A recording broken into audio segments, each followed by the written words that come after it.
अरमान, morning. पहले तो कल के नतीजों के बारे में बताएं, कौन से कुछ इंपॉर्टेंट नतीजे आए हैं? जी गुड मॉर्निंग। कई सारे नतीजे आते हुए दिखे हैं, जिसमें सबसे पहले अगर आप बात करें इंडस टावर के नतीजे हैं। यहाँ पे आपको नतीजे जो दिख रहे हैं वो मिक्स सेट ऑफ नतीजे आपको दिख रहे हैं। आय लगभग 4.85% के आसपास बढ़कर आई है।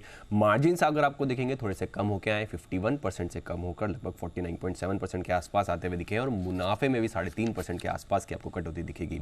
इंटेलेक्ट डिजाइन यहाँ पर अगर आप नतीजे देखें तो स्टेबल सेट ऑफ आपको नतीजे दिख रहे हैं। आय लगभग 4% के आसपास बढ़कर आई है। मार्जिन 22.1% से बढ़कर 23.1% पर आते हुए दिखे हैं। और मुनाफा अगर आप देखें, मुनाफे में भी 3% के आसपास का आपको उछाल दिखेगा।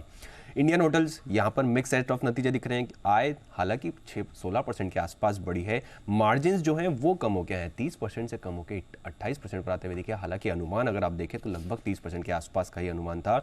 और मुनाफे में आपको 31% के आसपास का उछाल दिखेगा। बीएल नतीजे आपको अनुमान से बेहतर आते हुए दिखे हैं। आय लगभग 13% बढ़ी है। मार्जिन्स में अच्छा खासा इंप्रूवमेंट है, 16.5% से बढ़कर मार्जिन्स जो है लगभग 18.9% के आसपास आते हुए दिखे। हालांकि जो अनुमान था वो 17% का था, तो उस हिसाब से मार्जिन में भी आपको बीट आता हुआ दिखा है। सोना बीएलडब्ल्यू प्रिसिशन यहाँ पर नतीजे आपको आय लगभग 25% बढ़ी है। मार्जिन्स 23.5% से बढ़कर 27.7% पर आते हुए दिखे हैं। और इसी के चलते आप देख रहे हैं मुनाफे में भी लगभग आपको 47% के आसपास का उछाल दिख रहा है। तो नतीजे बढ़िया हैं। जेके लक्ष्मी सीमेंट यहाँ पर आय लगभग 5% के आसपास बढ़कर आई है। मार्जिन्स आपको कम हो गया है, 14% से कम होकर 10.3% पर आए हैं। और मुनाफा देखें तो मुनाफे में भी आपको 26% के आसपास की जो है गिरावट आती हुई दिखेगी। रेलटेल कॉर्पोरेशन यहाँ पर आय 24% बढ़ी है, पर मार्जिन्स में कटौती है, 17.7% से गिरकर 15.8% पर आते हुए दिखे हैं। मैक्रोटेक डेवलपर्स यहाँ पर भी आपको अगर आप नतीजे देखें तो नतीजे आपको कमजोरी दिख रहे हैं। आय में लगभग 40% के आसपास की गिरावट है। मार्जिन जो है हालांकि वो इंप्रूव हो गया है, 17.4% से बढ़कर 20.4% पर आते हुए दिखे। और मुनाफा की अगर आप बात करें वहाँ पर 34% के आसपास की गिरावट है। और अंत में मोतीलाल ओसवाल फाइनेंशियल सर्विसेज की बात करें तो यहाँ पे आपको नतीजे काफ़ी बढ़िया दिख रहे हैं, क्योंकि आय तो अगर आप देखें लगभग डबल होती हुई दिखी है, 99% के आसपास बढ़कर आती हुई दिखी है। मार्जिन 26.7% से बढ़कर लगभग 56% के आसपास आते हुए दिखे। हालांकि यहाँ पर एक चीज़ ये भी इंटरेस्टिंग है, क्योंकि जो नेट गेन है फेयर वैल्यू चेंजेस का, वो इस बार लगभग 334 करोड़ का होता हुआ दिखा है, जो पिछली बार की अगर तुलना में देखेंगे तो वो लगभग 158 करोड़ का घाटा था। और इन्होंने बिजनेस रीऑर्गेनाइजेशन और रीस्ट्रक्चरिंग भी करी, अपने वेल्थ मैनेजमेंट कारोबार को भी अपनी सब्सिडी में ट्रांसफर कर रहे हैं। तो इंपॉर्टेंट डेवलपमेंट है मोतीलाल ओसवाल फाइनेंशियल सर्विसेज के लिए, जहां पर रखनी है आपको नजर। खबरें कौन सी हैं और आज के ट्रिगर्स कौन से हैं, अरमान? बिल्कुल, आज भी कई सारे नतीजे हैं, जिसमें सबसे पहले एफएनओ के स्पेस की बात करें तो Exide industries, Mahindra and Mahindra financial services, Marico, United breweries, Indian oil corporation, SBI cards और पिरामल एंटरप्राइजेज जैसी कंपनियां जिनके नतीजे आएंगे। पिरामल एंटरप्राइजेज पे आपको यहाँ पर भी ध्यान रखना है, क्योंकि बोर्ड बैठक में नतीजे तो हैं ही, उसके साथ साथ बायबैक जो है वहाँ पर भी विचार किया जाएगा। कई सारे स्टॉक्स में आपको एक्स डेट दिखेगी जहाँ पर डिविडेंड्स है, जिसमें टाटा मोटर्स, डीवीआर की बात करें, सन फार्मा, आरती इंडस्ट्रीज, डीएलएफ और आदि कई सारी कंपनियां हैं जिनकी आपको एक्स डेट होती हुई दिखेगी।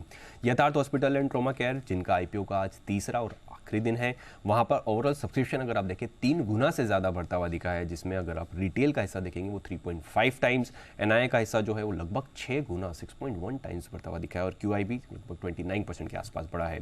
खबरों के हिसाब से रेल विकास निगम लिमिटेड, यहाँ पर आपको ध्यान रखना है, क्योंकि आज जो है ओएफएस के लिए जो रिटेल का हिस्सा गिरेगा, नॉन रिटेल की अगर आप देखें जो उसके हिसाब से, अगर आप नॉन रिटेल के लिए जो हिस्सा था वो कल खुला हुआ था और उसमें 2.7 टाइम्स जो बढ़ता हुआ दिखा है। और ग्रीन शू ऑप्शन जो एडिशनल था उनके पास, जिसका वो एक्सरसाइज कर सकते थे, उनका यह अपडेट है कि उसके तहत वो लगभग 4 करोड़ एडिशनल जो शेयर्स हैं वो जारी किए जाएंगे। और कट ऑफ प्राइस जो है नॉन रिटेल का जो निकल के आया है 121.6 का निकल के आया है। इप्का लैब, यूनिकैम लैब, यहाँ पर आप ध्यान रखें, क्योंकि इप्का लैब को यूनिकैम लैब के हिस्सा अधिग्रहण को मंजूरी मिलती हुई देखी है। यूनिकैम लैब में के लगभग 59 अगर लगभग 60% के आसपास जो है उसके तक शेयर खरीद को सीसीआई की मंजूरी मिलती हुई दिखी है। Lupin limited, Goa Pithampur unit 2 का जो वार्निंग लेटर जारी हुआ था उसका समाधान होता हुआ दिखा है। और ये जो वार्निंग लेटर अगर आप देखें, यहाँ पर 6 नवंबर 2017 को यूएसएफडीए ने वार्निंग लेटर जो है जारी किया था। पिरामल फार्मा, यहाँ पर लगभग 13 करोड़ के आसपास जो शेयर्स है उनका राइट इश्यू होगा, और उससे लगभग अगर आप देखिए 1050 करोड़ जो जुटाएंगे। और इश्यू प्राइस जो रखा गया है वो 81 का रखा गया है, जो कि अगर आप मौजूदा भाव से देखेंगे 25% डिस्काउंट पर है। और राइट इश्यू के अगर अपडेट्स देखें तो 8 से 16 अगस्त के बीच जो है ये खुलेगा। वेल्सपन एंटरप्राइजेस, यहाँ पर मिशिगन इंजीनियरिंग में लगभग 50% हिस्सा 137 करोड़ में खरीदेंगे। और बल्ड डील्स के हिसाब से बात करें तो इंडिया बुल्स हाउसिंग फाइनेंस, यहाँ पर सोसाइटी जनरल ने लगभग 28 लाख शेयर्स खरीदे हैं।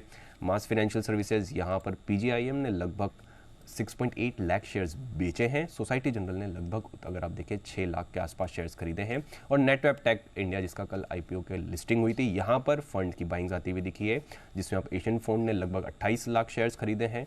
और अगर आप पीएनबी परिवार ने भी लगभग 3.27 लाख शेयर खरीदे हैं और वो लगभग 925 के आसपास के भाव पर खरीदे।